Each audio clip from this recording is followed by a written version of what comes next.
How's it going, everyone? My name is Adam Lentz, and I'm back with another week of Derelict Update Logs. Um, this week I caught a pretty nasty cold, so a couple days I was out of commission, so I didn't get around to the melee weapons I wanted to get to. However, I decided to do something a little bit different than my plans this week, and I actually got the first-person system going. So my plan was always to do a third and first person for this game, so that I could take advantage of things like aim down sights and all that fun stuff. And that's how the original game was. So I got that set up with the unarmed aspect, and then I also got the AR-15 set up mostly. So all the little bits and bops I needed to get the first-person systems going, I got set up with the AR-15 so that I'm able to, easily do it with the other weapons. But anyway, let's jump into what I've done here.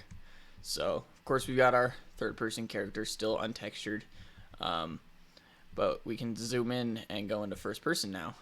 When you sprint, you can see his arms here. You can put his hands up and do the whole melee thing. Yeah, so just a nice little first-person unarmed rig.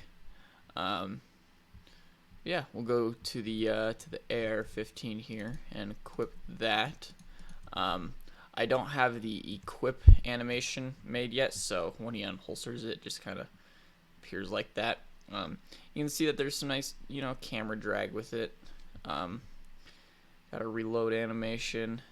Yeah, so you can, hip fire when he aims down sights.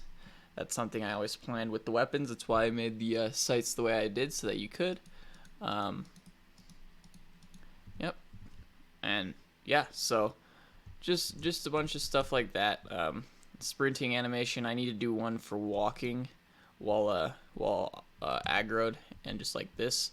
Also, you can tell things like the dive roll are a little funky right now. I'm gonna lock the camera to the head when he does things like parkour and dive rolling, and also move the view model down a little bit so that you can't see anything when he does that, just to make it a little more immersive.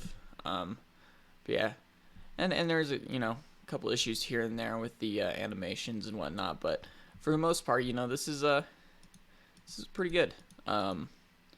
The aim down sights was a lot easier than I thought. I did a lot of research as to how to do it, but I figured out that the best way to do it is just to animate it. With Blender, it's pretty easy to do. It took me like 5 seconds, not 5 seconds, but like 5 minutes to get the alignment right using the ortho mode. And so yeah, I mean, aim down sights isn't a big deal at all. The animations were pretty easy.